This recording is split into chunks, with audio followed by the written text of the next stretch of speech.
চর্বি নাই সেটা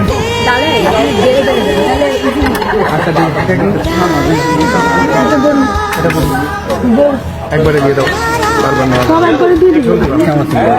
দাদা কেমন লাগছে আজকের আয়োজন, মানে এই যে শেষ পর্যন্ত সফলভাবে হচ্ছে? আমার খুব ভালো লাগছে যে সবাই তোমরা এখানে এসেছো আজকে, আমরা মজা করতে পেরেছি, একসাথে গেট টুগেদার, হাসাহাসি, গান, দুষ্টমি, মজা সবকিছু হয়ে গেছে। সবচেয়ে ধৈর্যের পরিচয় দিয়েছেন যিনি, সে আমাদের শাবানা গেল কই? শাবানা আপা, শাবানা আপা মানে শেষ পর্যন্ত উনি মানে শাবানা বলতে, শাবানা হচ্ছে একটা আমাদের জন্য উদাহরণ, তার ধৈর্য শক্তি এক্সাম্পল।